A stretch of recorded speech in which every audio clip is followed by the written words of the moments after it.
Arratsaldeon guztioi, eta ongi etorriak izan zaitezte Giza Eskubideen Zinemaldiaren barruan, Eskurak, Aieteko Giza Eskubideen aldeko pedagogia baliabideen zentroak antolatutako 3. azokara. Ingurumena eta giza eskubideak ditugu ardatz aurten eta 2. egunari ekingo diogu orain. Aurtengo azokaren helburua, ingurumen larrialdiaren eta giza eskubideen inguruko kontzientzia kritikoa piztea da. Herritarren parte hartzea sustatzea. Eta baita herritarren eragile pedagogikoei eta arlo honetako profesionalei, baliabideak eskaintzea, ezta? Besteak beste.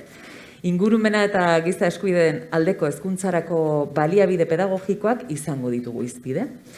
Lehendik eta behin, mai inguruarekin hasiko gara, hezkuntza formaleko profesionalak, zein unibertsitateko akademikoak, irakasle zein ikasle, ikertzaile eta testu inguru informaleko hezkuntzako profesionaletatik datozkigu gonbidatuak. Jarraian, gero klima krisiari aurre egiteko hezkuntza baliabideen aurkezpena egingo dute, gauza konkretuetaz hitz egingo dugu, besteak beste, eta bukatzeko Antxon Telleriaren bakarrizketaz gozatzeko aukera izango dugu. Beraz, hasi dezagun mahai ingurua, titulupean, ingurumen hezkuntza klima krisiaren aurrean dio.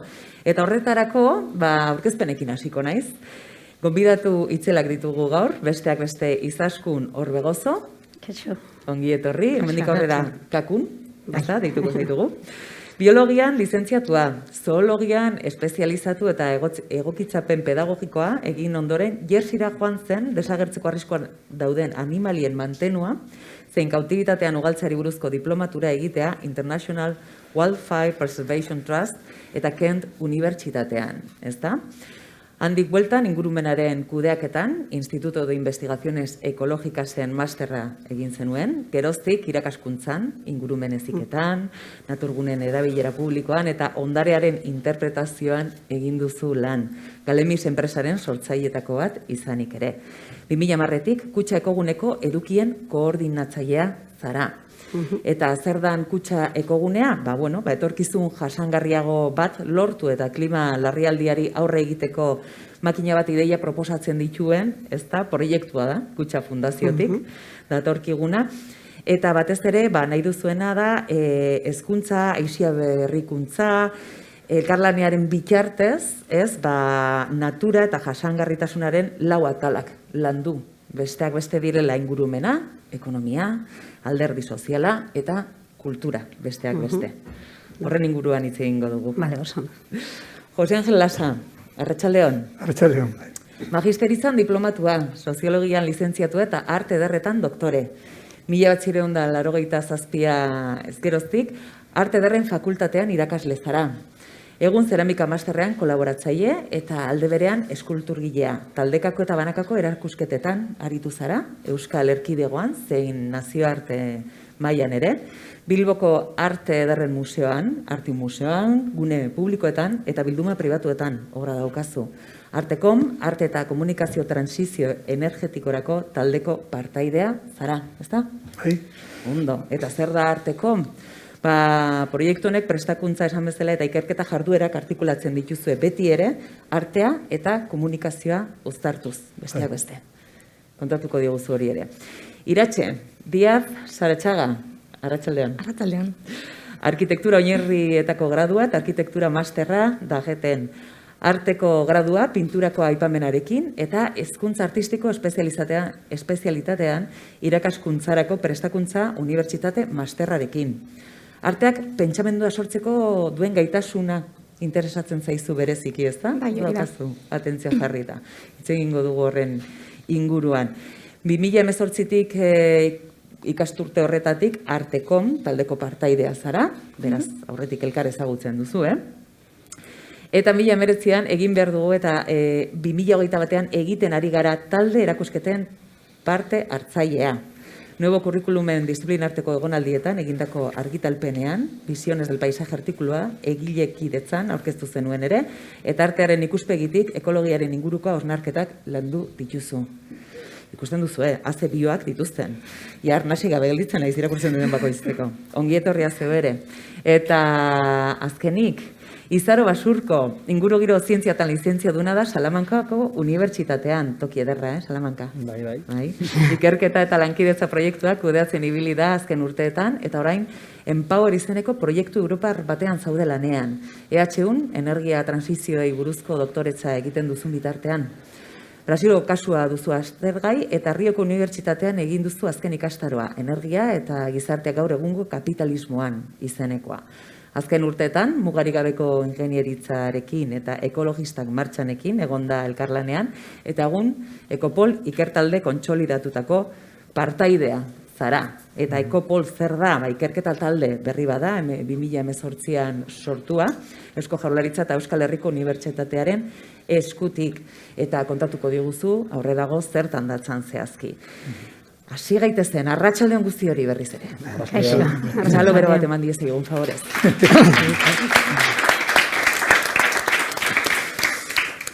Kakuntz, zugandik hasiko gara tiraka. Nola iruditzen zaizu lotu dira ingurumen hezkuntza eta gizarte esparruarekin, giza eskubide? Guzti hori nola lotu dugu orain arte, eta zein izan da ibilbide historiko horren gakoak, zeintzuk izan dira? Bale. Bueno, hasteko niretzat ingurumen hezkuntza esango izuet pixka nik nola ikusten dut. Ikusten dut korrente indartsu bat bezala, pentsamendu eta ekintzako korrente bat, askotan aipatzen dana kongreso guztietan bukaeran, esaten dalako. Arazo badagoenean beti esaten da. Eta hau konponduko dugu ingurumen hezkuntzaren bidez, hortarako beti izan da oso herramienta erabilia. Jende entusiasta eta ondo formatutako jendia dago ingurumen hezkuntza egiten, eta egon da beti historikoki, iruditzen zait, baino behar bada, esan nahi dut, beti izan dela oso disiplina gutxi baloratua gizartean, alde batetikan, eta beti falta izan zaigu nolabait soziologia aldetikan, eta laguntza, porque beti iruditu zait metodologian eta estrategian pizkat faiatzen deula. Ez da posible, mende erdia daramagula ingurumen hezkuntza egiten, eta oraindik ematen dozo lorpen txikiak ditula.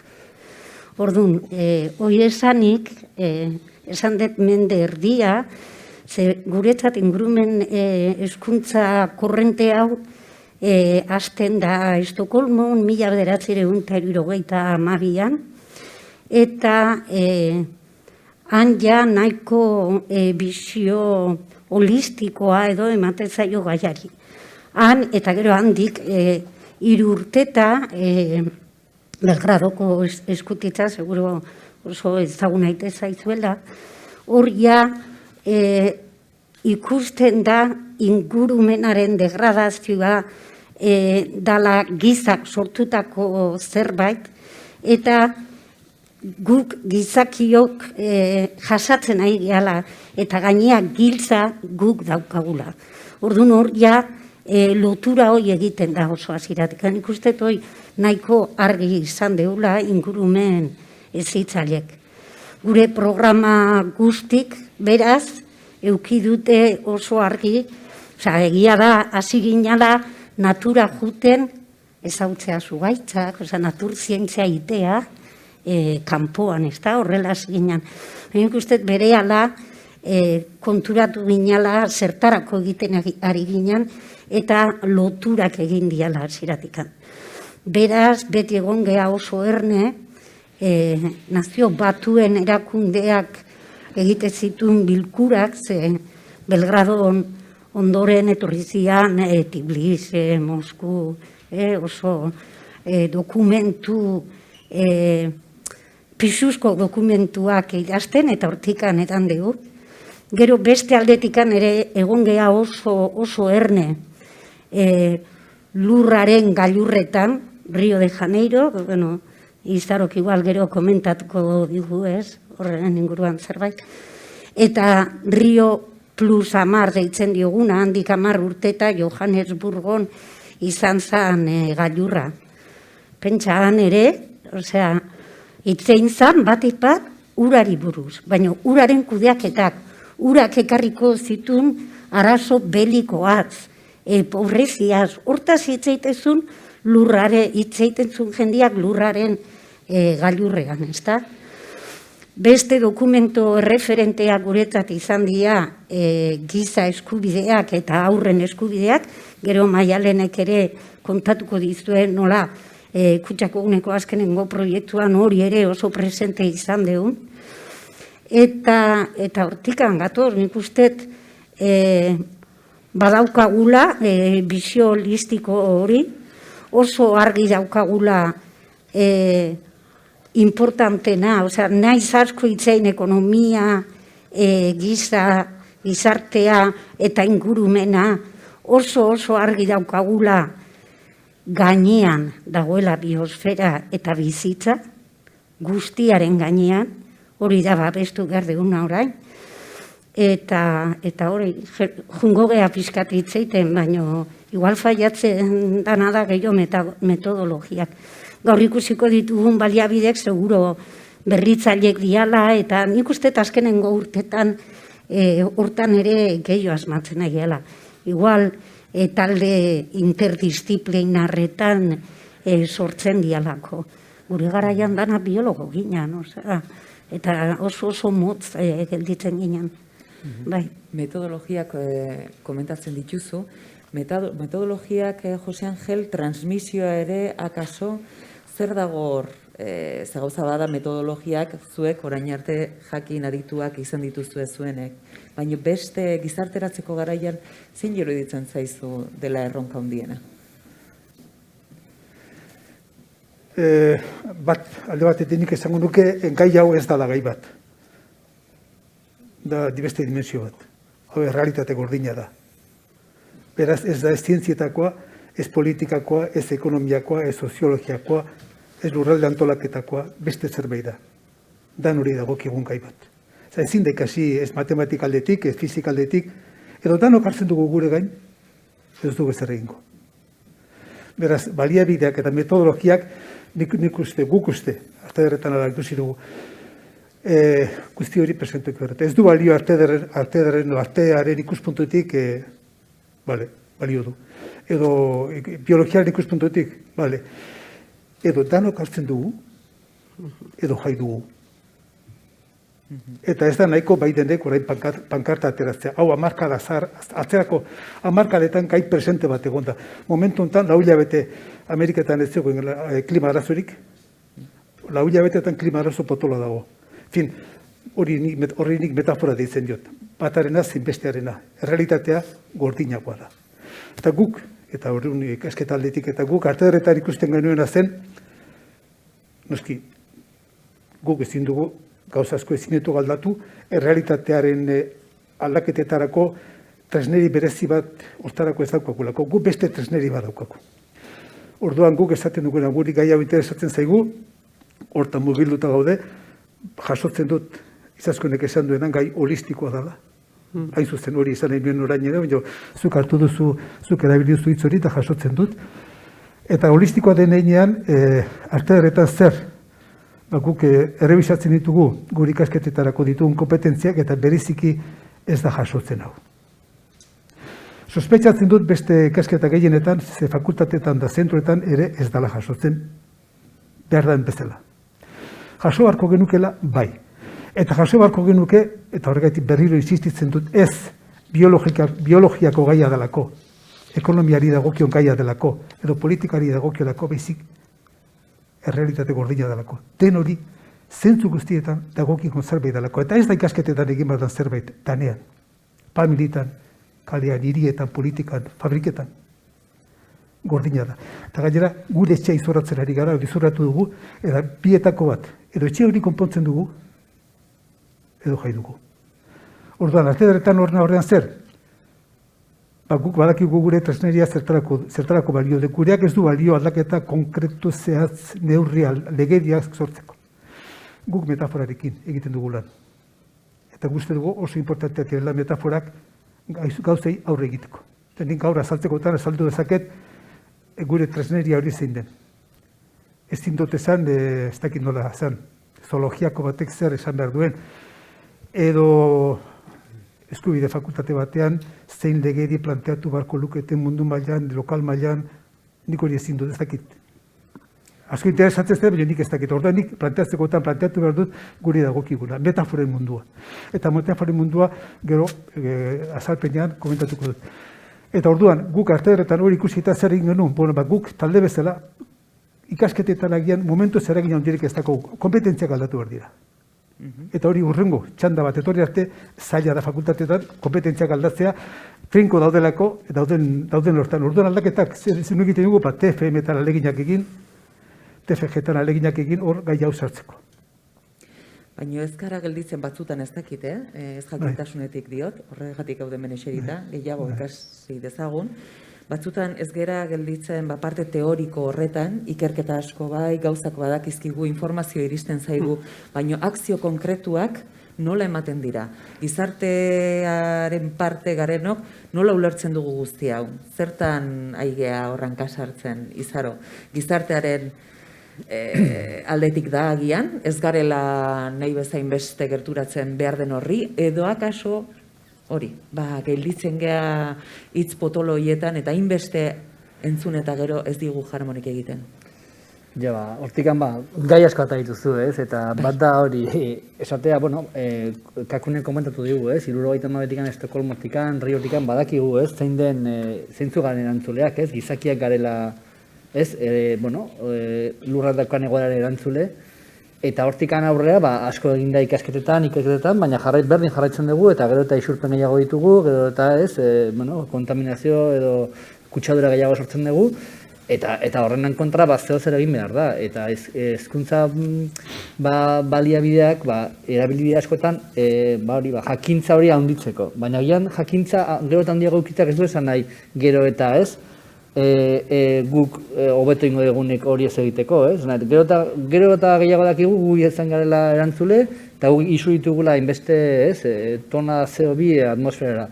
Baina jarraitzen dugu berdina eta gehiago egiten, ez? Orduan, agian baliabidea beken berdina pixkat aldatu, ez? Eta lehen komentatzen genuen bezala, emozioari pixkat zuzendu agian, ez? Ez hainbeste buruari, bezik eta emozioei, eta nik uste hor, artekomeko taldeak eta arteak, ez? Metaforak, gauza efimeroak, antzerkiak bezala gero kontatzeko, antzerkiak gauzak badakate guregan eragina egiteko aukera eta gauzak aldatzeko agian, ez dakitzen bat mila txosten baino, ez? Orduan, hor dago puntu bat, eta gero beste puntua da, askotan uste dugula ezin dugula ezer egin, eta hori da pixkat, hori ezin dugu pentsatu, beti egin edetez gauzak, ez? Pentsatzen badugu ezin dela egin, borroka biak galduta dakago, orduan, egin behar dena da, zer egin dezakegu, gauza txikia baldin badira ez egin, eta gero jakin baita ere nun gaude sistema kapitalista batean, eta sistema kapitalista hau mantentzeko eta aurrera joateko behar duena dira isurpenak eta energia kontsumoa. Orduan, hori ere kontuan izan behar dugu eta jakin zeinen aurkari garen borrokan, ezta? Bai, komentatu duzuen gauzen artean, adimen emozionala, soziala egon daiteke, ekologiko ez dakit esan daitekeen ere, hori nola helarazi behar da?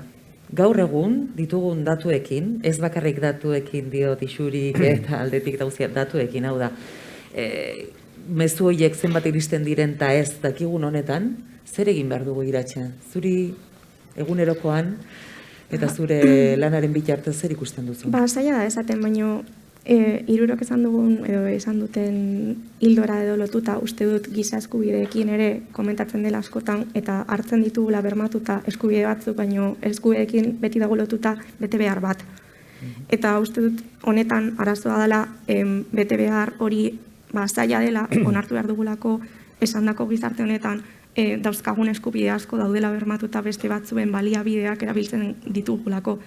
Eta orduan egin behar den aldaketa da batez ere bakoitzak bere burua aztertu eta dugun ingurugiro horren baliabideak zeintzuk diren ikusi eta horrekin lan egin gure kontsumoa gutxitu eta ohiturak aldatzeko. Orduan, arazoa da nolabait hori ezin dela egin informazioa zabalduz. Normalean jendeak informazioa ulertzen duelako eta hizkuntzaren bidez informazioa ulertzen dugulako, mezua oso argia da. Baina bestalde gertatzen zaiguna da informazio ematen zaigunean era pasibo batean jasotzen dugula askotan. Eta nire ustez artearen indargunea edo hori da adibidez, uste dudalako naiz eta artista eta obraren arteko lana elkarrizketa bat ematen, lanean elkarrizketa bat ematen da, eta behar bada gure lan hori ez da gero jasoko, baina ikuslegoak obra bat ikusten duenean interesarekin ikusten du. Osea, zu obra batekin konprometituta baldin bazaude, edo pelikula batekin konprometituta bazaude, edo arte esparru batean interesa pizten bazaizu, normalean irakurketa bat egingo duzu. Eta zurea izango da, eta behar bada ez da izango metaforak aipatu dituzularik, Angel, ez da izango zuk landutako berdina, baina interes hori piztu da eta aktiboki ere bai jasoko duzu informazio bat eta gaian ero implikazioa sortu daiteke. Orduan bai uste dut, lehen esandako baliabideak edo aipatu dituzula, bai ematen direla, saiatzen dira instituzioak edo nolabaiteko ekimen batzuk ateratzen, baina askotan ez dira kontutan izaten gizarteko alderdi guztiak, baizik eta zientziatik edo datuetatik aipatzen da, eta lehen esan du, Jose Angelek ere azkenean arazoa erabat globala da. Eta uste dut, gizarteko esparru guztiak bat hartu eta guztiei garrantzia ematen zaienen momentuan, horretan lortuko dugula nolabaiteko eraginkortasun bat, bestela azkenean gutxi batzuen arazoa baino ez da lantzen. Eta uste dut, atera behar dugula elite horretatik eta ulertarazi behar dela nolabait guztion arazoa dela eta alderdi guztietatik egin behar digula aurre. Privilegioak ez, ditugun privilegioak, eskubide gisa ulertzen ditugula eta besteak ustiatzen ditugun bitartean. Azkenean hezkuntzak egin behar du piztea, kontzientzia hori piztea hezkuntzak egin dezaken gauza bakarra da, ni ustez datuak transmititzearena gaur egun ez du zentzurik. Zuk egin duzun galderari erantzuteko zer gauza konkretuak Artekomek hori nahi zuen. Artekom 2008 sortu zenean zan, ikasketa mailan zerbait egin dezakegu, jarraitu dezagun egiten, ez dakit persona bezala obra egiten dugunean jarraitu dezagun, baina talde bezala zer. Artekom sortu zen hori erantzun matematiko. Orduan, Artekomen zer egiten da, erakusketak egiten dira, hitzaldiak, mahai inguruak, zinema emanaldiak.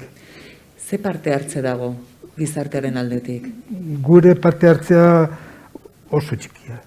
Gu parte hartzen dugu. Gu joaten garenean Balmasedara erakusketa bat egitera, ze jende joaten da. Balmasedan erakusketak ikustera ohitura duten, ikusteko ohitura daukatenak.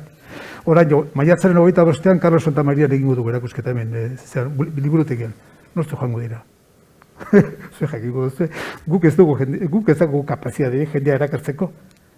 Gu ez gara futbol talde batekoak. Gu gara artista munduan gabiltzen batzuk, laukatu gara eta hirukatuk jarretzen dute guk egindakoa. Orduan, norainoko, guk erantzun dezakeguna da, aldugu neurrian, eta neurrian norainoko hori askotan ematen da, nik ere iruka jaki, baina ez dakit. Giza eskubideen inguruan hitz egiten dugunean, eta ingurumenari dagokionez gaurko gaia horretaz ere hitz egiten dugunean, aurretik jada sentsibilizatuta dagoen jendeak parte hartzen duela. Orduan, adibidez, ekogunean, ekakun zer gauza ematen dituzu aurrera, txikietatik, ze pentsatzen dut umeak direnetik, hortik hasi behar dugula prozesu hori bultzatzen, ez da?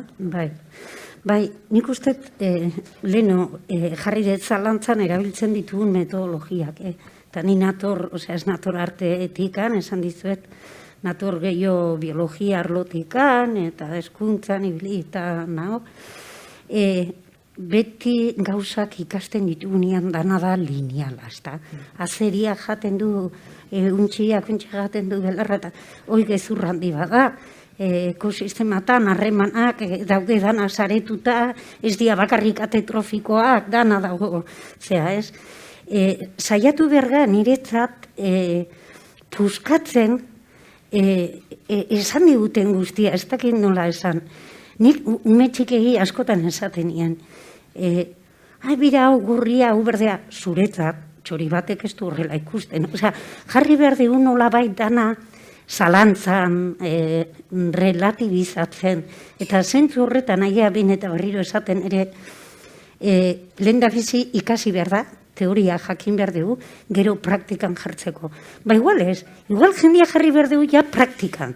Eraman naturara, baino egunero, osea, guk adibidez baso eskola noi egiten dugu, txikiekin. Osea, egunero saiatu behar gea, naturarekin harremana izaten. Eta gero, ikasketa etorrikoa, porque jakin minaukiko gue.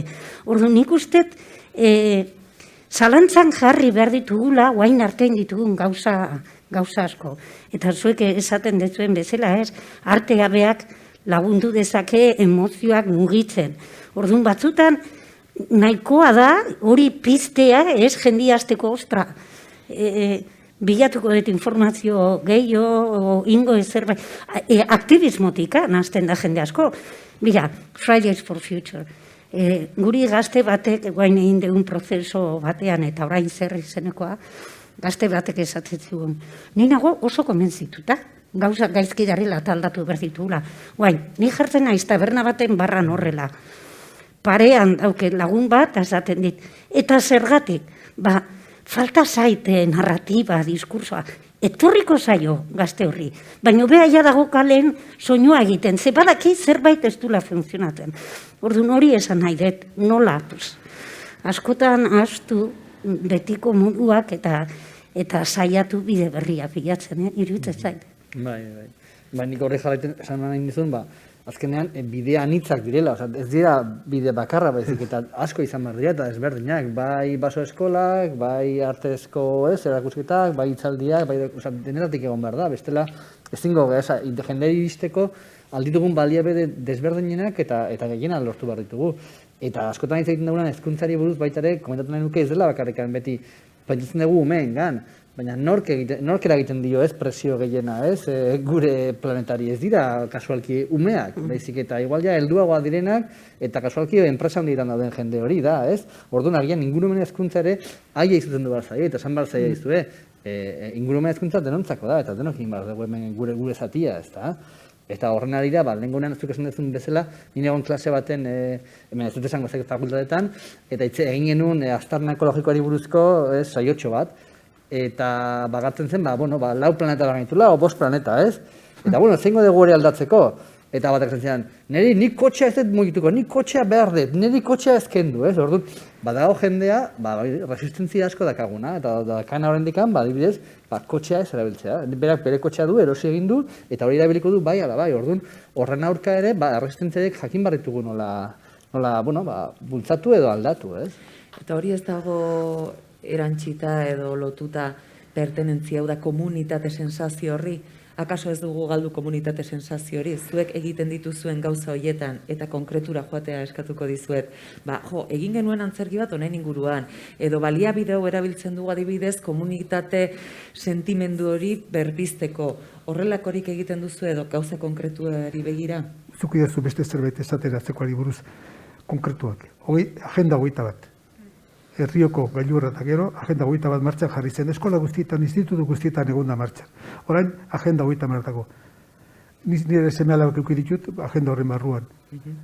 Agendan lantzen ziren gai hauek. Historian ez. Fizikan ere ez. Literaturan ere ez. Hori da nik lehen esan nimena. Ezin dugu egin gai bezala aparte. Zeharkan egin. Edo hori dago historian, ekonomian, matematikan da guztietan, edo bestela geratzen da adornu bat bezala. Eta agenda baten asmo honenak, agenda 21 baten asmorik honenak gelditu dira alde batera aparte landu dalako. Ere, landu barko da, baina besteetan sartu behar daukagu gai hau. Ez da kanpoko, ez da aparteko gai bat. Eta gero iruditzaitzai gainak gezur handiak daudela. Nila 60 urte ditut, eta unibertsitatean nengoenian pentsaia adin batekin, kukusten genuen itxasoko baliabidek ziala gorte zinak, pentsa. Hoi ez da inoiz bukatzen, gezur handia. Gero berehala kontuatu ginean, bisugoa, gero antxoa, gero ez dakitzer, faltatziala. Baina, oraindik dauzkagu beste gezur handiak, adibidez. Hazkuntza jarraitu daitekela. Garapen hitzak, hazkuntza hitzak, bildurra emateue. Porque dia gezur handiak. Gero dauzkagu gure tabuak. Ezin da esan asko gehala, baina eske asko geha planeta honetan gizakiak. Orduan, nik uste ere, zuk esan dezuna, itzein behar da, disiplina guztitatekan, unibertsitateetan eta esan dia gauzak, dian, bezala, ez, gordinean, ez dakit. Ez que da gordina, Hori ere- egoera gordina da.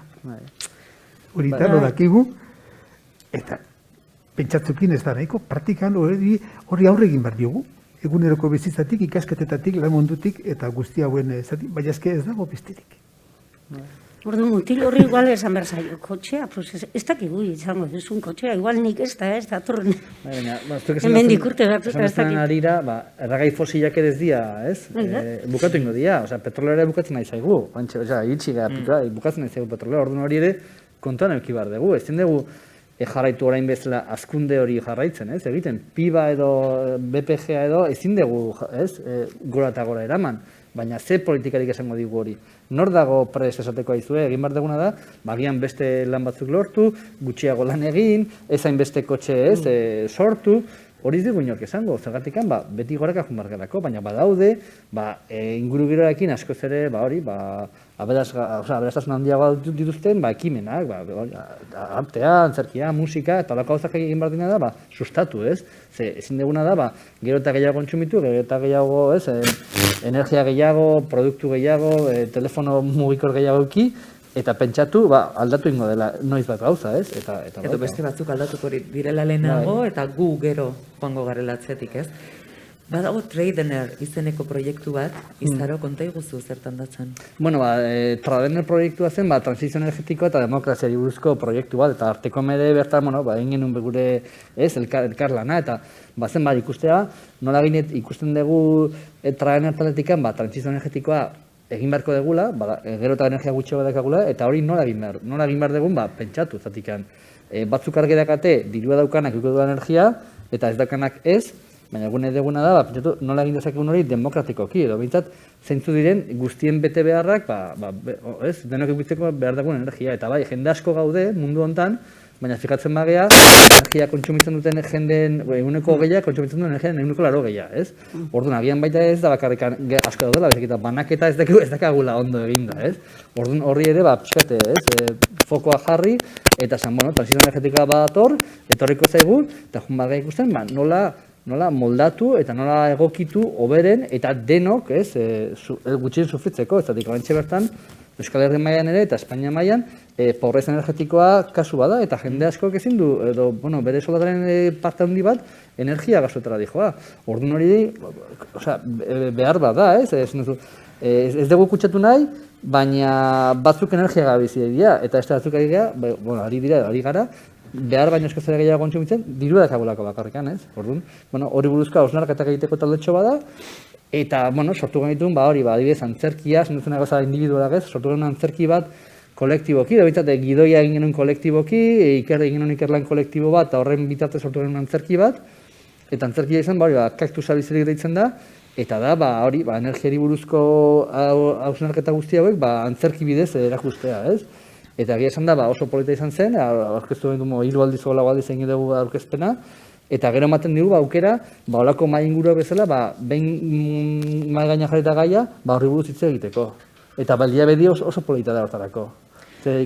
Ikusteakoan, ez, holako gertara ez, errealak ikustean, basko ez zela erratxago egiten dira, gero izketaldiak. Partekatzeko ze bestela hotzean gelditzen da, oso teorikoa izaten da dena, ez, azkenean, eta hor gelditzen gehanen, leheno zuk aipatu duzun moduan, ez du permeatzen, ez zaigu iristen, ez da bihotzera, ez dakite esan daiteke deno harimara iristen, ez? Bai, eta horretaz gain, ere, ni hau azaltzen duzuenean ere, arazo handia ikusten dut, eta nire esperientzian azkenean oinarritu dezaket, oso alderdi handia dagoela nolabait gizartearen eta badakitenen arteko tartean, ez?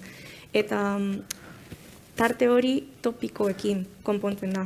Orduan nolabait ekologian interesa pizten, edo pizten zaien pertsonek ikasten duten lehenengoa topikoak dira, eta askotan topikoak ere enpresa batzuen interesen sortutako topikoak dira, inkluso. Orduan uste dut ez jakintasun edo informazio falta hori asetzeko edo osotzeko, hobeto esan da, oso garrantzitsua dela horizontaltasun batekin komunikazioak piztea. Eta adibidez hori gure taldean edo artekomen egiten dela uste dut eta interesgarria ikusten dut bereziki pixkat antzerkiarekin komentatu duzun giro pixkat lasaiago batean edo azkenen ematen delako elkarrizketa eta eztabaida egiteko aukera.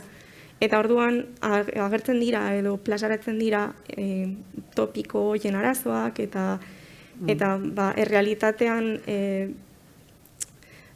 zure, adibidez, jarriko dut abide tonto bat, baina egon nintzen, ni parte hartu nuen pasaden urtean Gralen, agenda 2030-en Gralean txertatzeko tailer batean, eta gero horrekin ere Gralearekin aurkeztu nuen ikasle biltzar batean. Eta gauza da, bertan azaldu zirela hainbat proiektu, eta ni ikusten nuen artekomen 3 urtez ibili ostean, entzuten nituela eta ikusten nituela falta batzuk, eta pertsona horiek behar bada aurkezten zituzten proiektu askotan arazo metodologiko edo kontzeptual batzuk zeudela, eta ez zirela ohartzen, eta adibidez gaur egun askotan pentsatzen dugu papera baino askoz hobea dela pantaiak erabiltzea, horrela ez dugulako paperik erabiltzen, eta badago izaro esaten buruarekin, baino askok ez dakite hori adibidez, ez? Eta ez da egia esan da mugikorrak erabiltzeko behar ditugun sistemak, bateriak izateko behar ditugun sistemak, karga elektrikoak, sateliteak, hori guztia mugimenduan jartzea oso baliabide maila altua eskatzen du, eta papera behin sortzen duzu, behin inprimatu eta bizitza osoan zehar erabili dezakezu nahi izan ez gero. Orduan, eztabaidatu daitekeen gai bat da, zaila da behar bada datuetan sartzea, baina topiko bat da, eta topiko hori errepikatu egiten da, eta behin eta berriro ikusten dugu gizartean. Orduan, zu behar bada zerbait egin nahi duzu ondo, eta topikoa batik ez duzu ondo egiten, eta informazio hori nola jaso edo nola konpartitu, adibidez elkarrizketan zu baino beste maila batean dagoen batekin ikasi dezakezu. Baina askotan ez da hori txarla batean edo klase batean ematen, eta beste inguru informalago batean eman daiteke benetako hazkunde bat edo benetako hausnarketa. Orduan, niretzat premiazkoa da jakiteaz nola lortu ematen den informazioa esanguratsua izatea, eta benetan azalean ez geratzea, eta hori gustatuko litzaidakea zuen esperientziatan edo zein izan den edo zeintzuk izan diren ikusi dituzuen bide honenak hori lortzeko, zen nire ustez da daukagun arazo handiena gai honetan. Zein dira bide honenak? Non egiten dituzuen da aurrera eramaten dituzuen proiektu horietan adibidezkakun, ez du metodologiaz leheno komentatu duzun horren baitan, zerra funtzionatzen duena benetan? Gu, erabiltzen ditugu modu desberdinak. Alde batetik dauzkagu kanpainak, batzuk diala oso mediatikoak, eta batzuk ondo funtzionatu izan du, eta utzi dute arrastoa, etxeko ura bezala, hainbat jatetxetan menua ematen dela, baindik ikusten dugu gure pitxarra, ez guen dela 10 urte ateratakoa. Hor utzi du arrastoa. Ingurumen hezkuntzan daukaguna aztan eskola tradizional bat. Hemen Gipuzkoan irikizian lehenengo eskolak, ez dakizuen dia, Uliakoa, Zabalegikoa, Zabalegi da ekogunea dagoen finkaren izena, Zabalegikoa, eta Artikutzakoa. Artikutza bakizu dela Nafarra, baino udaletxeko finka bat. Hoik izan zian lehenengo 3 ingurumen eskolak hemen Gipuzkoan, eta sortu zituen magisteritzako irakasle batek bere ikaslekin. Zuek bezala. Hor nik uste horrek ere bere arrasto hautiko zula, zenik nire adineko jende askori entzuten diot, juten ginean ez da zer, eta usten du zerbait, ez da gize punturaino dian aldaketa importanteak, iruditzen zait, ez bestela beste modu baten egongo ginen, baina, bueno, zerbait usten du. Baina gu konturatu ginean inpaktua izateko behar dela zerbait iraunkorragoa. Bai, egun bateko irterakin eta txertaketa eskolatan ez da gize punturaino lortzen da naitea kurrikulunetan eta diot. Eta gero Maialenek nire lankidea kontatuko izue, baina oso argi esan genuen, izan behar dut zerbait, pun kasi egunero eragiten dona, eta gainean ziko adin txikitatikan, ez, porque, ingurumen hezkuntzaren helburu bada akzioa pasatzea, baina nik uste helburua badala. Ohitura bat sortzea. Bai, eta gurek bizi kalitatea hobetzea, baina postazun pixkat ere sortzea, ez dakit. Eta gaina hori ikusten dugu, ez? Umeak naturan txertatuta pozik eta pila bat ikasten, eta gaina aldaketa ematen, egozentrismotik ekozentrismora, hori kontatuko izue. Orduan, gauza desberdinak, aigea probatzen eta zerk funtzionatzen du, nik ez dakit. Igual behar da ere, ebaluaketa gehiago, ez dakit. Nik uste, egiteak berak ez, hori dela, nik uste ez, modu bat, ez, egitea, ez. Inork ez dakalako makil magikoa, zuteko, hau eginda, ez, lortuko dugu aldaketa, zatik bestela, eguko genuke aldaketa hori, ez. Baina, bueno, ekitea, ez da, egitea, egin, eta ikustea zea eta daiteken hortikan, ez.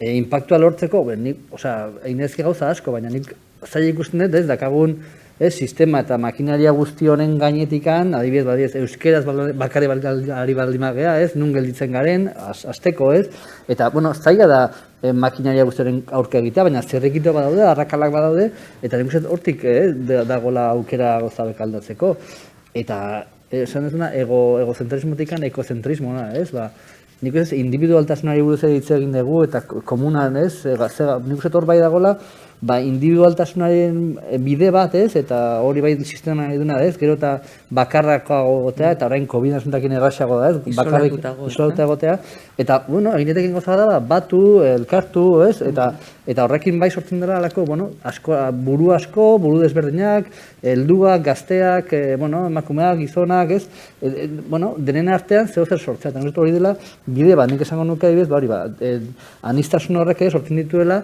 asko ere konponbide politagoak, ez, unibertsitateko ez dakit nork idazten duenean liburu bat baino, ez, hori banatzea, ez, eta, elkarte ekologistekin, langile elkartekin, ez, guzti horrek ere sortzen dela alako, aberastutasun bat.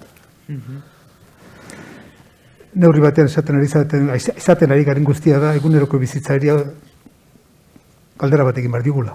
Eta horrelaketaren bat egin behar digula. Eta horrekin batera, aprobetxatu nahi dut, izugarrizko eskandalua sortu arazizidan, egunabetan egondan berri batek. Bill Gatesek, babesten eta bultzatu du proiektu, ikerketa proiektu bat, atmosferara bidali du ekipo bat, kriston diruzta sartu, zertarako berotze prozesua saiesteko. Hemen konpondu beharrean, ia atmosferan konpontzen dara. Ez dut inungo, zientifikoan aldetik ez dut erantzun lagarbirik erantzun, iruditzen zait eskandalu bat. Justu momentu honetan norbaitek, bere erroan, tratatu beharrean, bazpadak, bazen gora, utzi dezagun pakean, jarraitu dezan, progresioak, kapitalismoa bere hortan, baina bazpadak ia konpontzen dugun goian, eta ikerketa importante bat, kriston dirutza, zer gu jarraitu dezagun berdinari egiten. Hori eguna, azken aste hauetan agertutan, nik jakin dudan bintzat, proiektu baten berria da. Utzi nau? Egia da beti esaten dela, ez? Ohitura bat aldatzea dela munduan dagoen gauza zailenetariko bat, baina egian zuen metodologia hori baita, ez? Horretara bideratu behar dela, ohitura horiek aldatzera, eta beti ere, norbera ere, aldunduz, eta gai ikusteko norberak bere buru, ez? Ez oriontasunarekin ere zer ikusia daukala, alegia, ez? Asebetetze sensazio hori. Bai, jendia sentitzea badaukagula almena gauzak aldatzeko, eta guaindik muitzen bageaz, urgentea da asuntoa, garaiz gabiltzala, baina hortarako, izaroko esan duen bezala, modu individualian bakarrik ezin dugu eragin. Izan behar du ja komunitate mailan beste eskala batean. Eta zuk esaten zenuna, eta azkar, porque jun behar dugu danak sumatzen. Bai. Eta askotan egon, honek balio du, honek ez du balio, ez dakiz ere, guain, dana balio dut, guazen aurrera. Eta gainera, Dana balio dut, gainera jipoitu gabe, flagellatu gabe. Alda egin flagellatu gabe. Bai. Hori lotu behar dugu, ez ezin dezan, konponketa ezin dezan mundu triste bat. Beste erabatzu bat daude, eta posible da. Eta giza eskubidetan marketing ona asko falta da. Eta marketing positibo hori. Positiboa. Eta orduan hori ere... Kargarri izan dadila, alegian. Claro. Badelako. Bada, berez izatez, baino. Ez digute horrela saltzen. Minutu batzu ditugu, norbaitek galderarik egin nahiko balu, publikotik, edo ekarpenik, edo... Zaudete, hausnarketa egiten, ez? Sakona. Aizete pentsatzen ze ohitura aldatuko dituzuen. Oso ondo, horrela gustatzen zaigu. Bueno, agure esaten, joango gara. Eskerrik asko, Gakun, Izaro, Iratxe, gurekin geldituko zea, Jose Angel, oain, eta... Hau, nire ikasle izan da, Ikasle izan dakoa dela. Zer egin positiboa izan duen, eta berak beste batzukoi pasatuko die.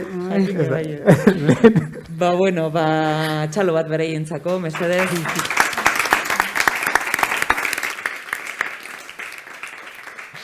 Eskerrik asko, bai, altxatuko gara denok, favorez, ze hau dena koreografio bat bezala da, zuek nahi baduzu eseri, zuek ere, Jose Angel, zuk eta biok hemen geldituko gara.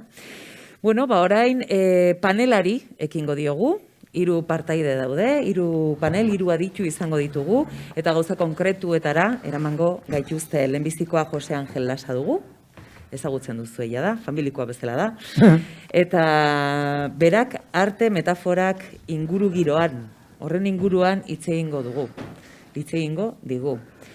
Jarriko dizute segituan zure atrila, eta eskenatokia utziko dizut.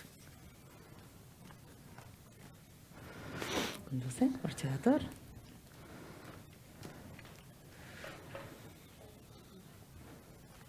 Nahi duzunean, bai.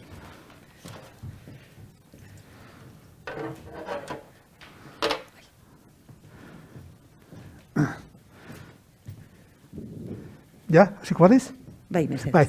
Bueno, ordura orden badaukat, azaldu behar dudan apur hori azaltzeko. Metafora, justu hau, hemen parte hartu behar nuela esan zidatenean arteko mekoek, justu ariakurtzen ari nintzen, Susan Sontaki buruz Benjamin Moserek idatzi duen biografia, gordina, aberatsa, poliedrikoa, maitatzeko eta gorrotatzeko moduko emakume baten inguruan. Orduan, hor metafora hitza denbora guztian erabiltzen du. Eta pentsatu, jazta, hori jarriko dut. Momentuan, dituzia da momentuan. Eta pentsatu dezakezu, zagatik jarri dut barri gero horregatik. Gero, konturatu nahez, gero, prestatzen egon ezenan, ez etorrela gaizki, eta orduan, hitza hortik dator. Egun hortan, orduan, metafora zergatik, metaforak fikzioa, alegia, zeinu, simbolo, seinale, literaturan irudiak, irudikapen, hori guztiak. Definizio bat hartu dut. Aristotelesena, metafora ematen da, gauza bati, beste bati dagokion zera jartzen zaionean. Gero adibide batzuk eta irudiekin da jarriko dizkizuet. Eta metaforaren bidez, errealitateak gurera ekartzen dugu, berari atxiki ezin dakizkion beste balio bidez. Guk metaforarekin ez dugu isurketa neurketaren beste neurketa bat planteatzen. Ez beste era batera egiten dugu lan metaforaren bitartez. Eta hemen guk artean munduan metafora tresna bezala, metaforikoki tresneri hori erabiltzen dugu, eta hori da neurri batean ekarriko dizuedana, eta gero irakaskuntzari buruz nik enuk asko zer gehiago esango, lehen esan dugulako. Orduan, artearen metaforak, eta nik adibide batzuk jarriko dizkizuet.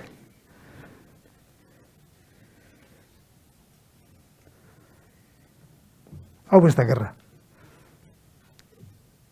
Eta zer da no.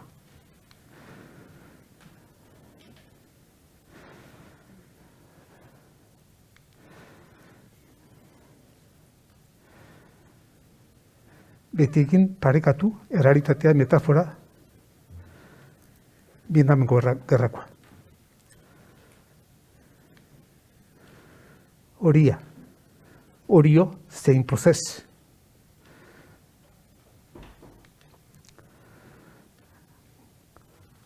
Arte gordailu bat, almazen bat, edo esanguraz bete dan leku bat.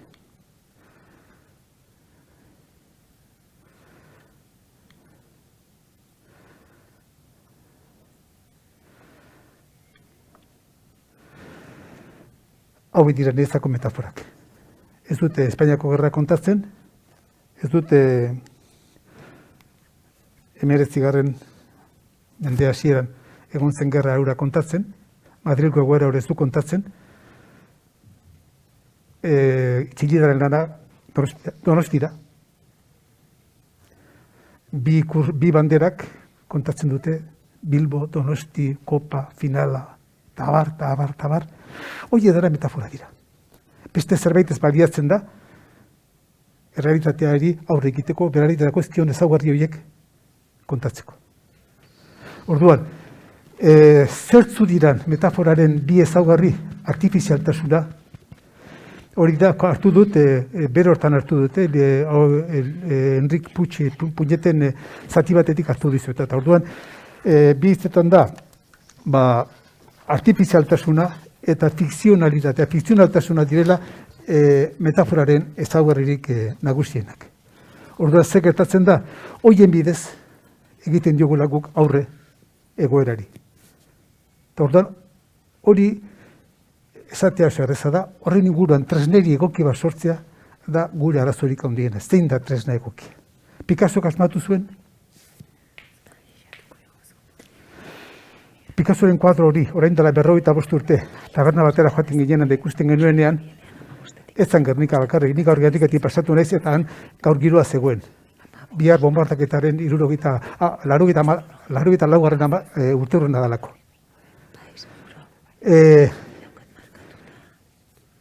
Taberna batera sartzen ginean, etxe batera joaten ginean, txoko batera joaten ginean, norbaiten zer ikusten genuenan, Picassoren Gernika ikusten genuenan, ez amakarrik gerra.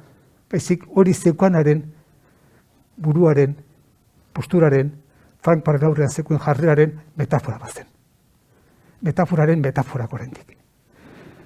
Eta Goiak pintatu zuenan kuadro hori,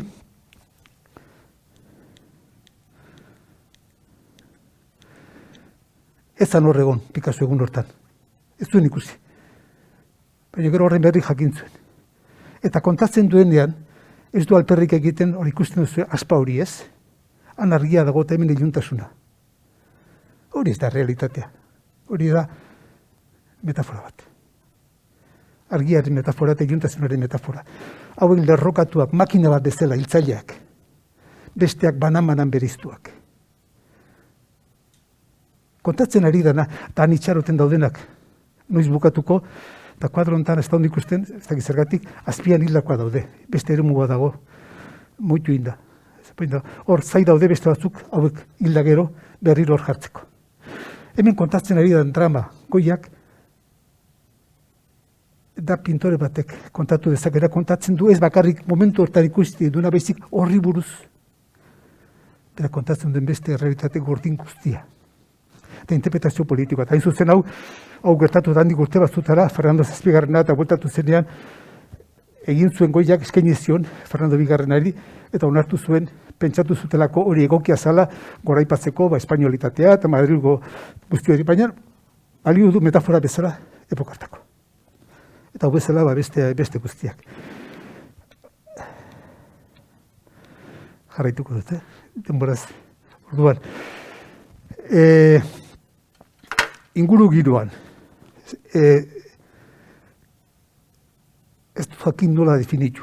Orduan, nik asko apreziatzen dut, Gilles Clement, ez dakit ezagutuko duzuen, Frantziako lorazain bat, urbanista, paisajista, ekologo, danetik da, eta oso ospetsua, eta honek planteatzen duena bere testu honetan hau, ibuketik hartuta dago, beraz, bere hortan hartu dut argazkia eta ekarri egin dut. Planteatzen duena da,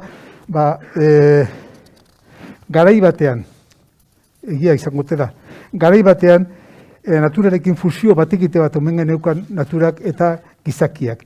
Bigarren aro batean, gizaki jakintsuak guztiz boteretsuak, ezartzen ditu naturaren osagaiak eta nondik norakoak sailkatuz, taldekatuz, bere mesedetara makurtaraziz, birraldatuz eta menperatuz.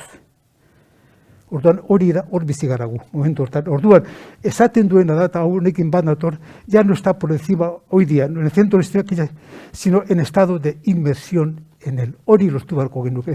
Gizakia ez dago sistemaren ez gainean, ez eta erdigunean. Baizik eta murgilduta eta ezinbestez gainera murgilduta.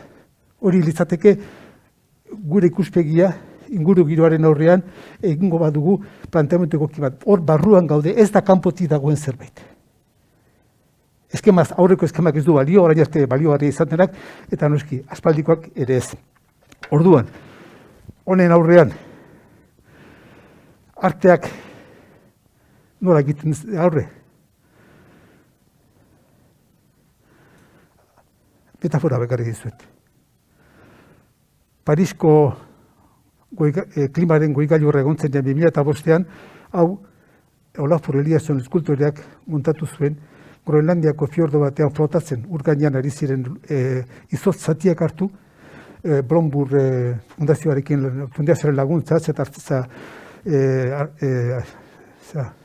beste jende baten laguntzarekin, eta ekarri zituzten 80 tona izotz, jarri zituzten Panteonen parazan, horre Parisen, eta iraun zuen, goi mailako gailurrak iraun zuen bitartean. Goi gailurreko gaia kontatzeko modu bada. Gordina.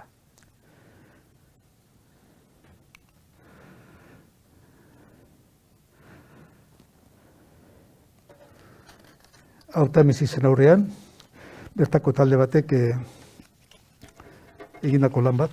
Hor jartzen du Extinction Rebellion taldea da, ekintza bezala, argazkiatara, eta momentu batean ikusi eta gero jaso, eta hau zen ekintza bat.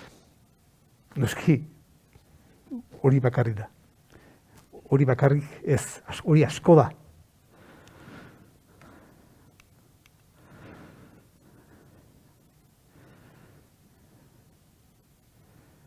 Ez dakin ordan, berdin zait. Idarra iruditzen, berotze ariketaren inguruan gure eguneroko bizitzetan, gure movimentuak, gure mugikortasuna munduan sortu duen airezko mapa berri arraro hori. Rizoma, kutsadurazko rizoma hori, Paul Butlerek, enkuadroa da, lan bada. Hau, Artekomen gurekin lanean ibiltzen dan, aritzen dan, emakume baten lana da. Lucia Loren, Spores. Hau ari da paisaia josten. Paisaia apurtuta dagoen askotan egiten du paisaia josi. Eta hau, itzaldietara ere kartzen dugu, eta erakusketetara ere bai, eta sospetxatzen dut, 25ean horre egingo dugun hortan, Carlos Santa Maria egingo dugun hortara ere etoriko dela, okarriko duela lana.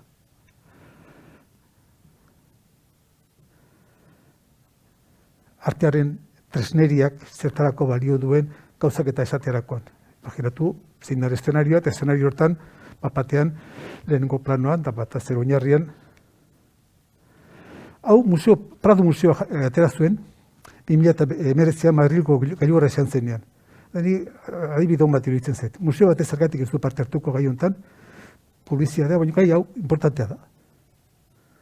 Eta museoa berak iruditzen, Berazkezen kuadro honen montaje batekin, eta gai bezala justu goi gailur hori egin zen urtean. Eta guk orduan horren aurrea zer, belen esan dizuguna, ez dakiko zerekin, orduan talde bezala hau sortu zen, 2008an, hau da gutxiko da gure logoa, eta zertarako interdisciplinara, artea eta komunikazioa, energia transizioa,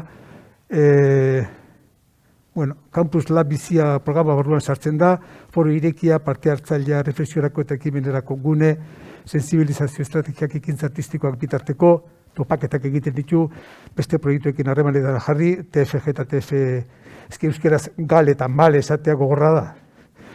Niri gal esatea gogorra egiten zait, eta mal esateare gogorra egiten zait, orduan TFG eta TFM izango diet, lanetan energia transizio gaiak garatzen ahal egin du, erakusketak, sare sozialetan parte hartu, hau da, Artekomek hemen sortu zen Artedretako jende bat agotartean komunikazio zientzietakoa eta farmaziako jendea.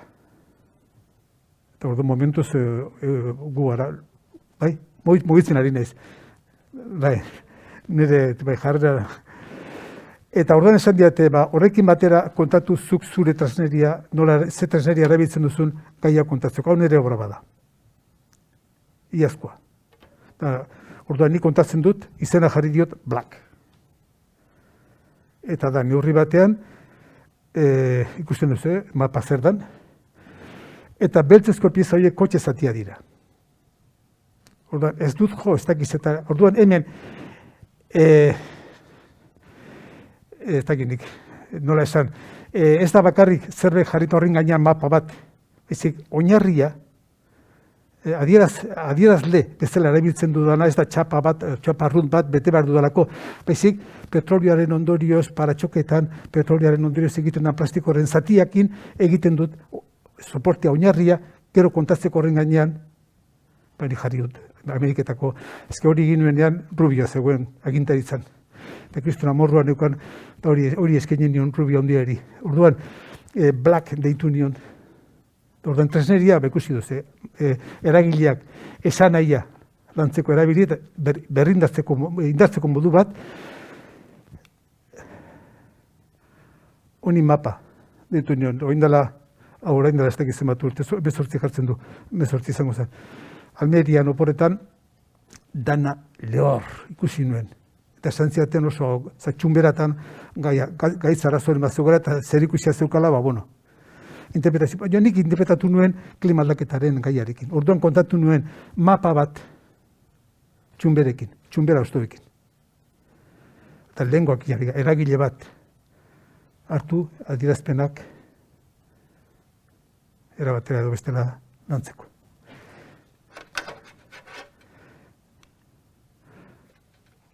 The Blue Planet, hori 30 urte bai egin duela. Lehenengo aldiz Ameriketak bombardatu zuenean Irak, orain dela 30 urte, 29 izango dira. Irakek Kuwait inbadiuta gero, hor Ameriketa sartu zen, eta Irak bombardatu zuen.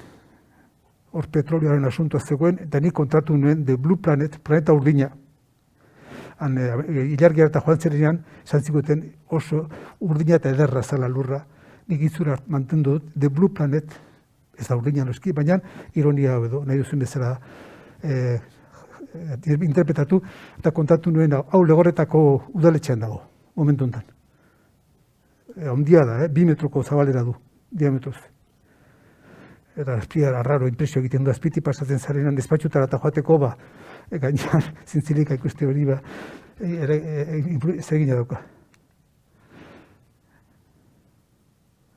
Hau garai hortako ari da. Ez da Getariko erretekietako zerbait, beste zerbait da.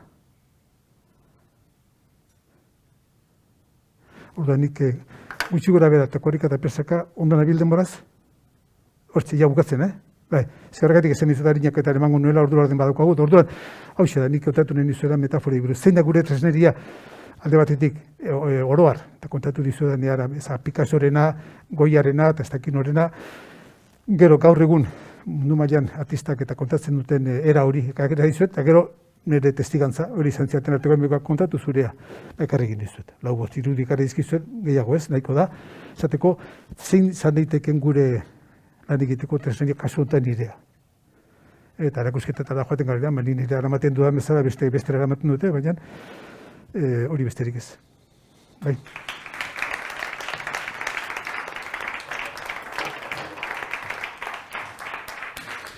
Mila esker, Jose Angelasa. Nun hemen? Orain, ongietorri emango diogu Maialen Sistiagari, bera baso eskola ereduaren inguruan hitz egingo digu.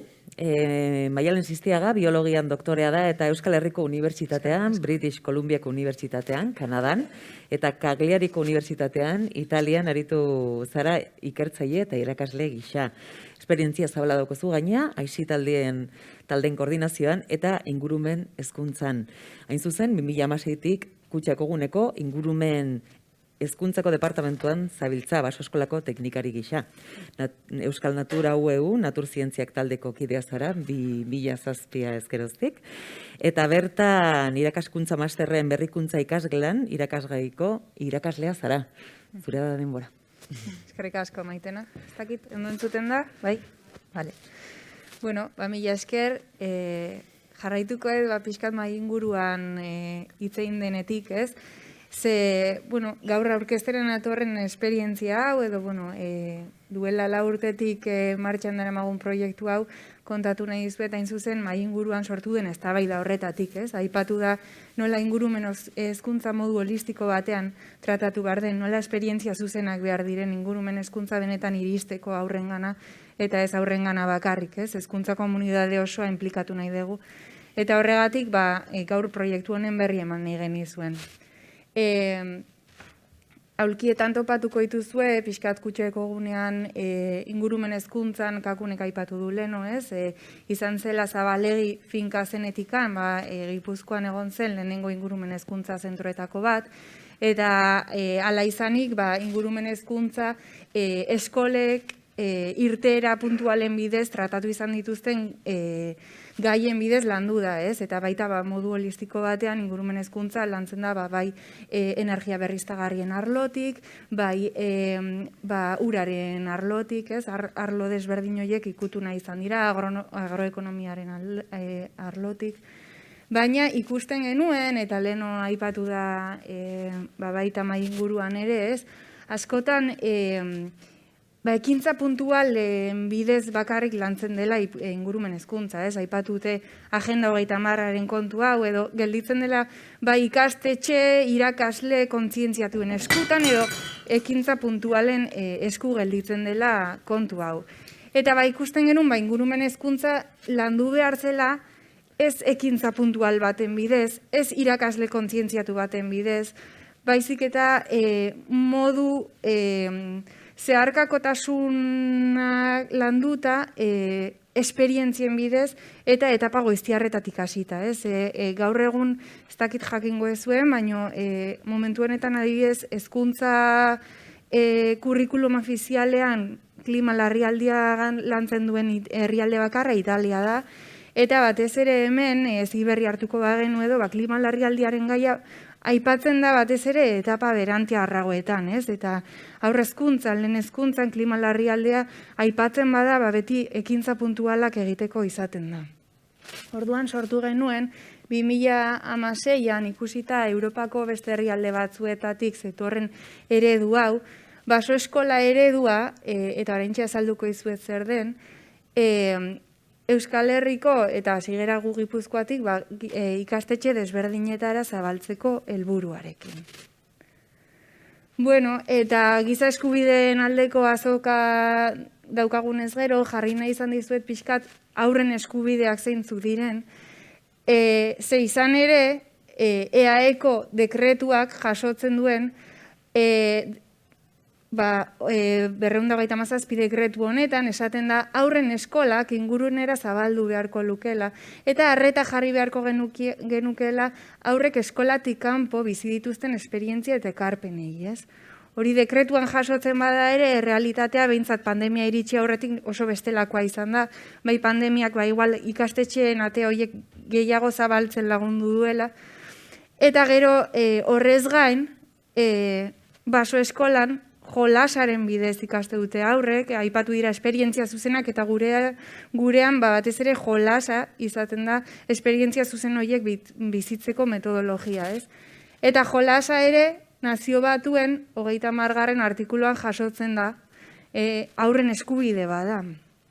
Aurrekoan entzun genuen hitzaldi batean Ima Marin, ez dakit ezagutzen dezuen, baina berak esaten zuen, pixkat txantxetan, baina nola ikastetxe batzuetan egoten diren aurrentzako lanerako txokoak, ez? Eta esaten zuen, baina aurrek lan egitea debekatuta dago, ezin dute aurrek lan egin, ez? Eta lan kontzeptu hori, kasu honetan, bai, jolasaren bidez, eta Nazio Batuen 30. artikuluan jasotzen den bezala.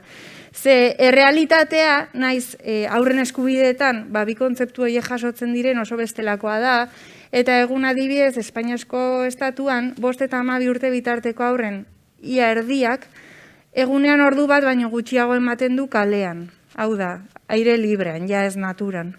Eta gurasoen arabera, haurren 81%, eta leheno aipatu da ere gailu teknologikoen kontua, baliabide teknologikoekin jolastu nahi izaten du parkea edo aire librean jolastu beharrean, ez?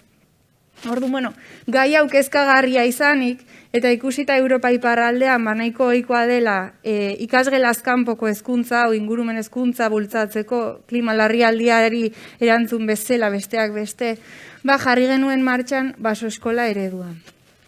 Baso eskola eredua zergatik. Arrazoi asko daude ikasgelak zabaltzeko naturara, eta horietako batzuk emango dizkizuet. Eta lehenengoa da, naturan gaudenean frogatu dela naturak gure ongizate orokorrean eragina duela. Ongizate fisiko, psikologiko eta sozialean. Eta beraz, mensana incorpore sano, ez? Ongizatean orokorrean eragina duela. Ikasleen jarrera, motivazio maila, komunikazioko gaitasunak hobetu egiten dira. Arazo fisikoak, adibidez, alergiak, ez? Askotan aipatzen da nola espazio itxietan egon, da geroz eta kontaktu gutxiago daukagu polenarekin, alergiak naturalera bueltatzen garenean txikitu egiten dira. Berdin adibidez, ikusmen arazoekin, geroz eta miopia gehiago daude zergatik. Gehienez ikusten dugun urrunera, horma horretarainokoa delako, ez? Eta gero eta gutxiago enfokatzen dugu urrunera eta miopiak garatzen doaz, ez? Baina berdin arazo psikikoekin, estresak, depresioak eta hori argi ikusi genuen adibidez itxialdian zehar, ez? Edo arazo kognitiboekin, hiperaktibidadeak eta horrelakoak, bai? Obesidadea noski murriztu egiten da, haurrak mugimenduan daudelako, lau hormatik ateratzen diren momentuan, eta elkarrizketa maila guztietan sustatzen da, eta ondorioz haurren harremanak asko hobetu egiten dira. Sormena lantzen da, naturak eskaintzen dituen baliabide horiek, azkenean ez direlako baliabide mugatuak, baizik eta irekiak. Eta gainera, rolak difuminatu egiten dira. Berdintasuna lantzen da, baino ez genero aldetik bakarrik. Gainera, aurre guztiei eskubidea ematen baldin bazaie naturara ateratzeko, berdintasuna lantzen da, arraza, genero, egoera sozioekonomiko desberdinetan dauden pertsona eta norbanako guztiei. Eta horrez gain, kontzientzia ekologikoa garatzen da eta alfabetizazio berdea lortzen da. Hau ikusi dugu oso argi eta baso eskolarekin hasi ginenean Euskal Herriko Unibertsitateak ikerketa bat egin zuen dena aipatu duen akakunek. Baso eskolan aurrak joaten dira maiztasun batekin naturara, bai?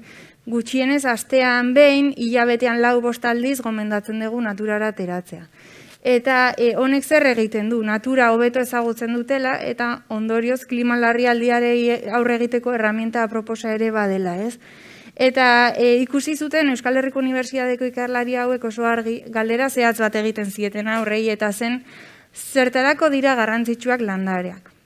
Ikasturte hasieran aurretako batzuk esaten zuten, landareak garrantzitsuak dira guretzako perfumea egiteko, edo landareak garrantzitsuak dira guretzako botikak egiteko, edo landareak garrantzitsua dira guretzako janaria emateko. Ikuspuntu egozentrista edo antropozentrista batetik pentsatuta zeuden erantzun horiek. Aldiz, naturan denbora zehatz bat ematen zutenean ikasturte bukaeran berrirere galdera berdina errepikatzen zitzaienean zergatik dira landarea garrantzitsuak. Aurrek jarrera hori aldatu egiten zuten eta esaten zuten landareak garrantzitsuak dira oxigenoa ematen dutelako. Eta oxigenoari esker ez gu bakarrik baizik eta gainontzeko bizidunak ere bizi direlako, ez? Ikuspuntu ekozentrista bateranzko bidea hartzen zuten aurrek. Eta alfabetizazio berdea. Gaur egun inguruan ditugun animaliak baino askoz hobe ezagutzen ditugu dinosauruak, Pokemonak, pelikuletan agertzen diren animalia guzti horiek, ez? Eta alfabetizazio berdea honela lortzen da, naturarekin kontaktu jarraian egonda. Eta hau ere ezinbestekoa da klima babesteko eta lurra babesteko. Zez badegu ezagutzen ondoko zuhaitzen daukagun kaskabeltza, zailki babestuko dugu espezie hau, ezta?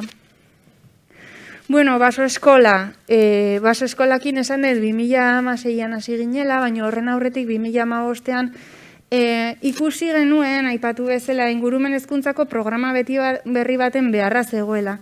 Eta erreferenteak bazeudela, Europa mailan, batez ere Danimarkan, Suedian, Norvegian, ikastetxeak atera egiten zirela, honezkero naturgunetara ikasleekin. Orduan, batzorde tekniko bat sortu genuen, inguruko zenbait entitateekin, besteak beste, inguru gelazeidak, berritzeguneak, Euskal Herriko Unibertsitatea, eta pilotaje moduko bat abiatu genuen inguruko 3 ikastetxerekin, Hernaniko langile ikastola, Amara Berri eskola eta Alkizako eskola txikia, 3 ikastetxe publikoak. Eta, bueno, pilotaje horretan zehar, Euskal Herriko Unibertsitateak ikerketa txiki bat egin zuen, eta hortik aipatutako adibidez emaitza antropozentrista, ekozentrista eta bar. Eta, bueno, sortu genuen ere Euskal Herriko mapa hartu eta ikastetxeen mapa hartuta, baso eskola izan zitezken eskola potentzialen mapa bat. Helburua izanik, ahalik eta eskola gehien baliatzea inguruan zituzten naturguneak. Eta naturguneak berdin-berdin baso bat, hondartza bat edo erreka bat.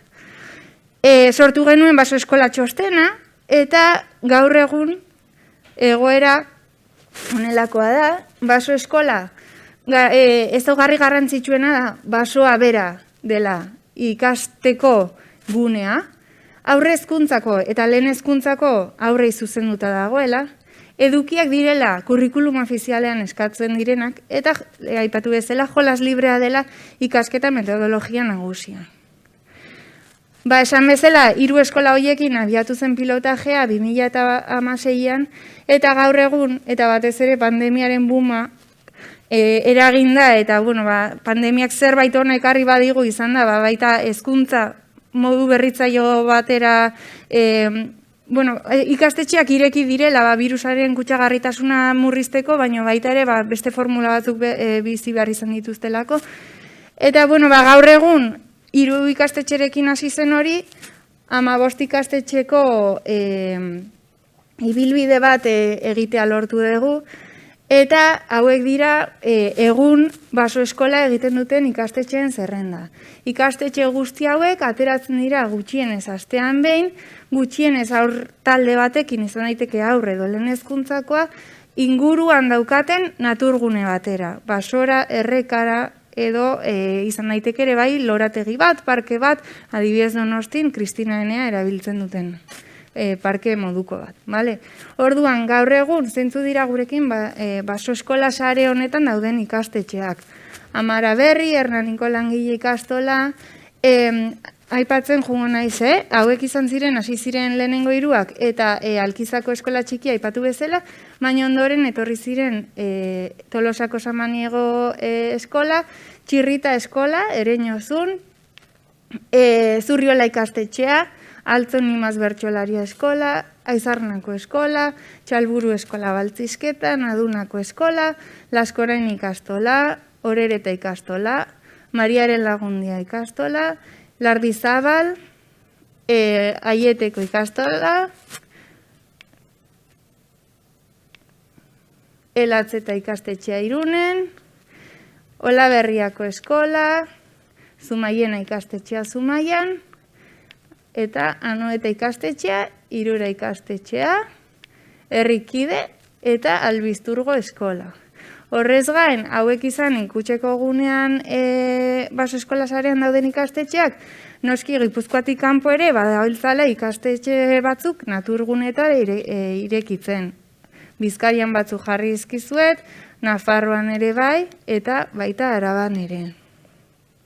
Eta guk zertan laguntzen ditugu ikastetxeak, gure baliabideak zeintzuk izango ziren.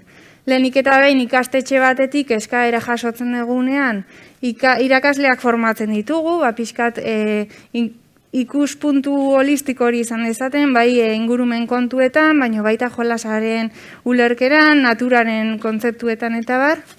Ondoren naturguneak identifikatzen laguntzen dizkiegu, bai baliabide pedagogiko aldetik eta bai baliabide naturalen aberastasun aldetik ere.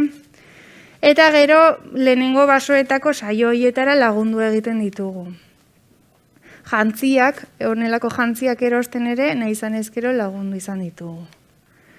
Eta besterik ez, etorkizunean ere espero degula mapa hori zabaltzen joatea, hauxe da lehen aipatu dudan eskola potentzialen mapa hori sortu genuena, eta ikusten dezuenez, puntu gorritxo hietako bakoitza da Euskal Herriko EAEko ikastetxe bat inguru hurbilean naturgune egoki bat daukana baso eskola egiteko, beraz, espero dugula etorkizunean geroz eta ikastetxe gehiago zabaltzera, eta dena izan dadila klima larrialdiari aurre egiteko estrategia gisa.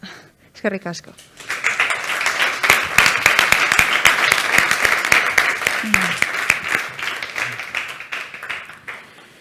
Eskerrik asko Maialen, eta zorionak, Azte denbora gutxian zenbat lortu duzuen.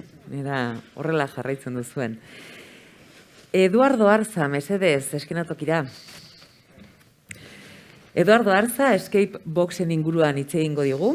Bea geografian lizentziatua da eta ingurumen eta lurralde antolaketan master unibertsitarioa du. Artelatz, ingurumen zerbitzuetako bazkide sortzailea zara.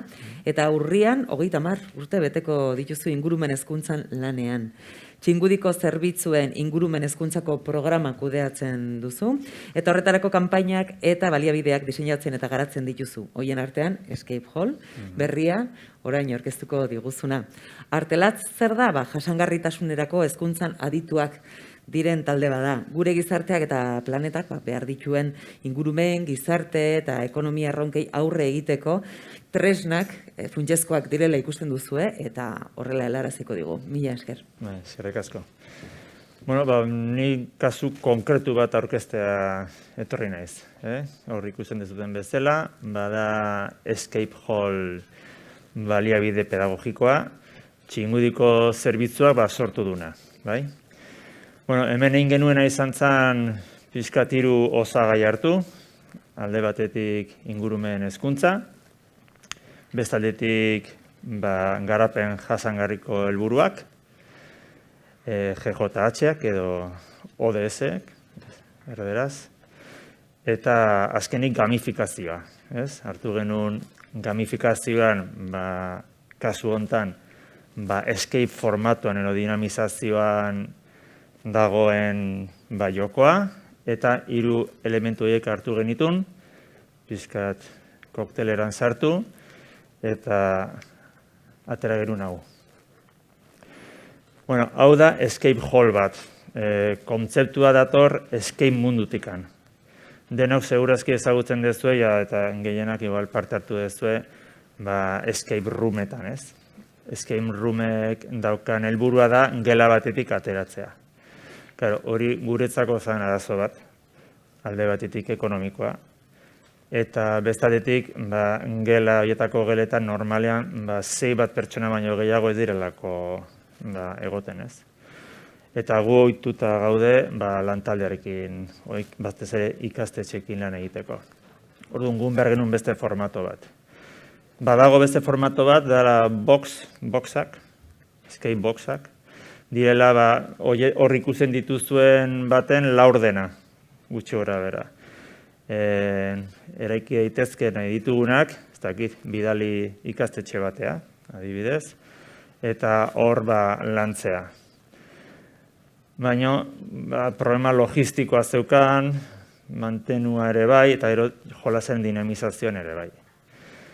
Eta ikusi ginen formatu egokina gure beharretarako bazan escape hola.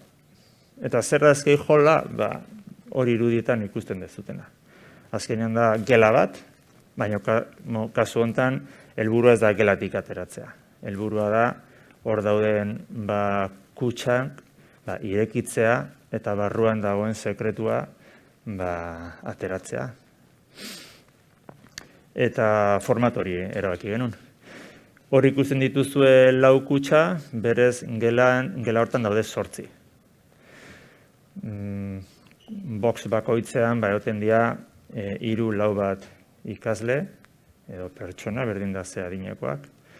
Eta horregatik horrela lan egiten dugu batera 30 bat pertsonekin, 25, 30. Txingudiko zerbitzuak hartu zuen lidergoa proiektu hontan, baina gero bilatu behartzun, beste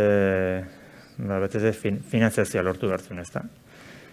Horreko bidertako enbezekin urtero lan egiten du, zenbait kanpainetan eta beste baliabidetan, nahiko azkar konbentzitu zituen. Eta gero Iobek daka programa bat, dala berringurumena, programa diru laguntzatzen duna pizkat ingurumenean innovazioa eta barez. Eta aurkeztu zuen proiektu hau eta onartu zuten. Txingudiko zerbitzuak lan egiten du hondakinetan eta uraren kudeaketan. Iobe noski dauka beste ikuspuntu bat asko zorrokorragoa, baina pentsa dezazuen, pentsa dezakezu beto esan da, gure escape rooma joango dela hondakina eta uraren ingurun. Eta bi gai horiek dira nagusiak gure joko honetan. Helburua, zein da helburua? Hori da helburua. Gurekin jolastea etortzen diren pertsonak ateratzea gelatik betaurreko horiekin. Hemen aipatu da, behin baino gehiagotan holistiko hitza. Pizkat hori da.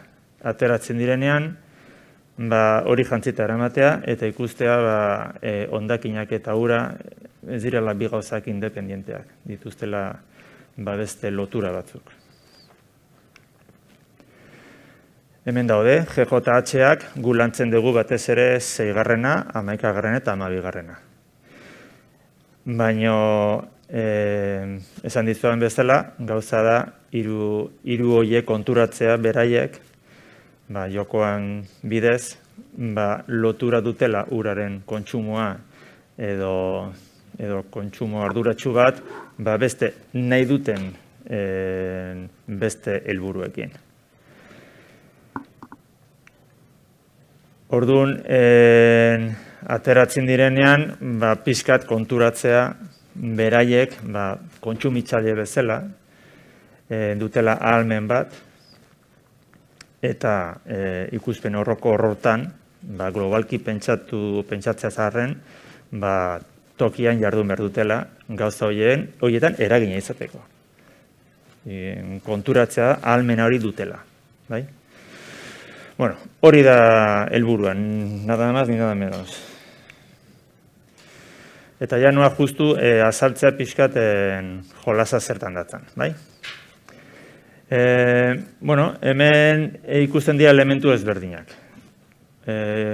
Hor dago telebista bat, bideo bat, gero daude boskutxa, pixkat atzerago daude beste hiruak. Degora dago hemen eskerrea panel bat daukazue, eta gero atzean GJH-en panela.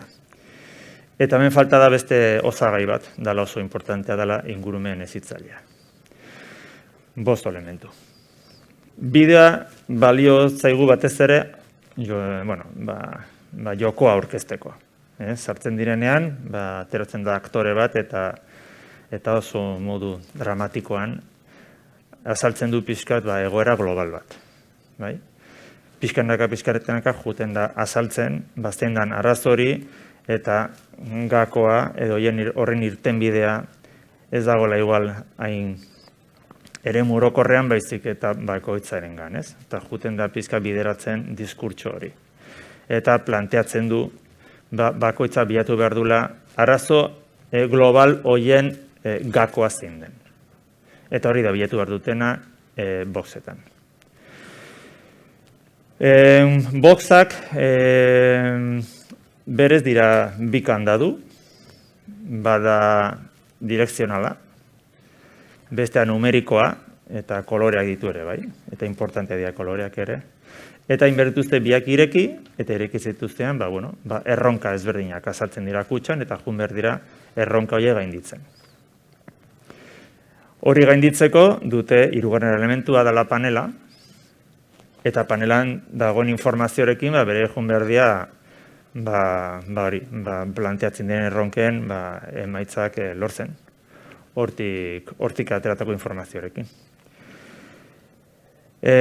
Lortu behar dutena, hemen, esan daiteke, da azkenan GJH bat. Dala bukaeran ikusten badezue fijatzen bazate ondo panelean utxune batzu daude eta bere jun behar dira guzti hori osatzen.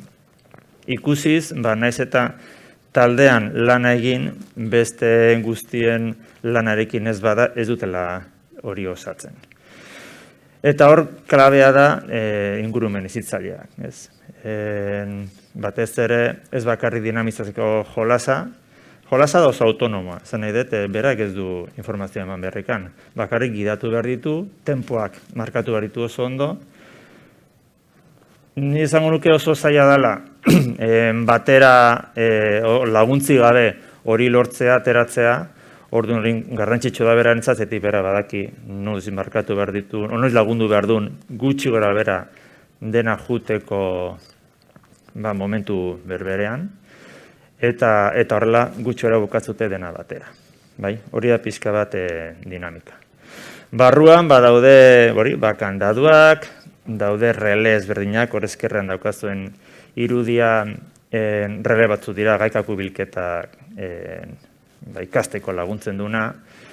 Eskubialdea daude burauzgarria bat, hori da kontsumo arduratsuarekin lotuta dagona. Daude joko ezberdinak. Guri zegetatu zitzaigun, gela hori bukatu genuela guain dela urte bete. Justu konfinatua gaudenean. Eta orduan ez dugu estrenaturein, hor dago. Gaurretik, behin betiko kutsa egin aurretik prototipo bat egin genuen, eta ikasgelekin probatu genuen. Eta orduan badakigu, gutxora nola jungo dan. Eta gero baita ere, parte hartu genuela bioterran, urrian, eraman egitulako 3, eta han parte hartu genuen, helduekin, umekin ebai, baina batez ere helduekin. Orduan, emaitzak alde horretik ona dira, zen jendea gustora pasatzen du, oso ondo pasatzen du, gutxi gara izaten dira 40 minutuko jolas bat. Baina gero, azkenean, igual ez dakit gure akatsa da dan edo ez, baina igual pizka dakau hezitzaileak obsesio bat beraiek parte hartzen edienak ikusteko gu ikusi nahi duguna, ikusteko nahi duguna, ez? Eta konturatu ginen hain ondo pasatzen zutela, ez zitela nahiko fijatzen gune genituen osagaietan. Ze kutsa berak baditu beste jolasa, baina baditu beste gauza, detaile batzuk, eta etzien hortan gehiegi fijatzen. Eta orduan, hasieran gure asmoa zen jolasari bukatzen zenean, egitea nolabaiteko hausnarketa orokor bat. Gidatuta, ingurumen hezitzaile horrekin.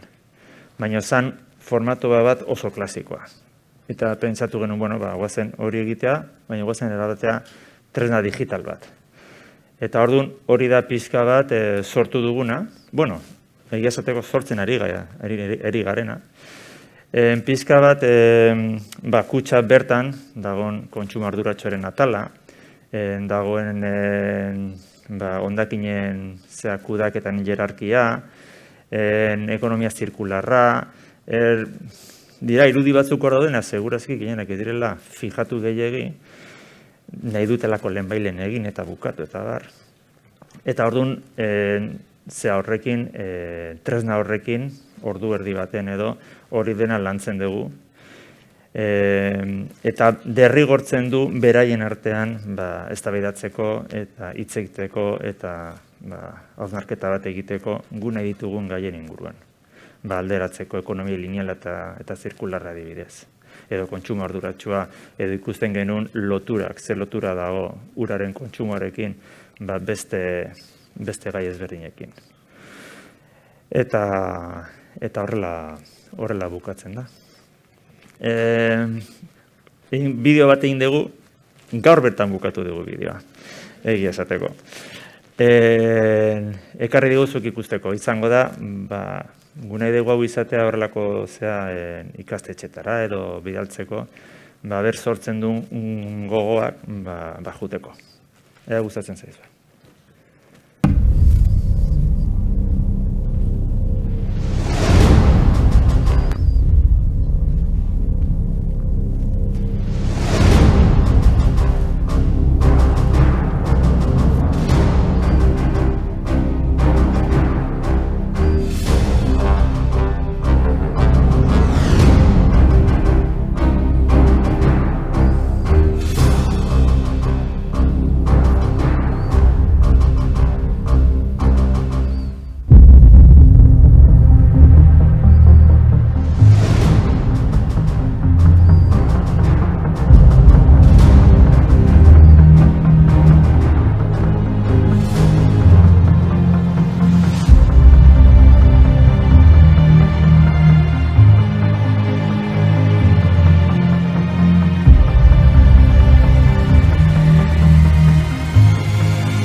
eskerrak eta agurrak eman nahi ditugu, baina aldez aurretik zenbait ondorioetara iritsi garela esan dezakegu, ezta? Besteak beste, giza eskubideen inguruan eta ingurumena aipatzen dugunean, pedagogia aipatzen dugunean, zeharkan landu beharreko zerbait dela, alegia, ez da gaika egin behar, ezta? Eta besteak beste ere, egozentrismotik ekozentrismo batera salto egin behar dugula. Nola?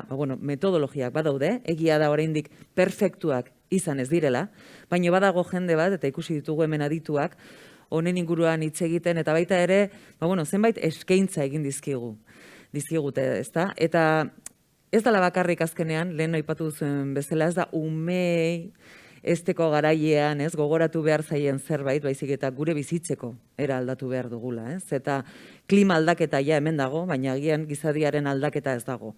Eta horretan lanean jardun behar dugula, eta baita ere horrelako ekimenei plaza eman, ezta? Ze hasiera batean komentatzen genuen, harrituta zeuden, ze eskenatoki, ze jende, ze ondo antolatuta dagoen, ez gaudelako ohituta, honetara dedikatzen garenok, ez gaudelako ohituta horrelako tokietara etortzen, eta honen inguruan hitz egiten, beraz, horrek ja esaten digu, badagoela ere zer egina. Eskerrak eman nahi genizkioke, parte hartu duzuen orori jakina, feriaren antolaketan parte hartu duzuen, baita Donostiako giza eskubideen zinemaldiko antolakuntzari, Donostia Kulturari, Donostiako Udaletxeari, Gipuzkoako Foru Aldundiari, Eusko Jaurlaritzari, Kutxako Gunea, Artekom, Ekopol eta Txingudi zerbitzuari, eta bertan lan egiten duzuen guztioi mila esker, egunero zabiltzatelako horretan, beraz eskerrik asko denoi. Eta eskerrik asko zuei ere, bertaratu zaretenoi, eta bestaldean hor begira eta entzuten ari zaretenoi. Bihar gogoratu, arratsaldeko 4etan berriz izango garela hemen, klima krisiaren eragina kolektibo zaurgarrienen eskubideengan zer eragin duten eta zer eragin izaten duten horren inguruan analisi egiteko eta horren inguruan solasteko. Mila esker, orain eskatuko dizuet banaka eta poliki ateratzen joatea egoera hau baita. Beraz, mila esker eta hor beste aldean teknikari zein laguntzaile guztiei. Eskerrik asko, eta bihar arte.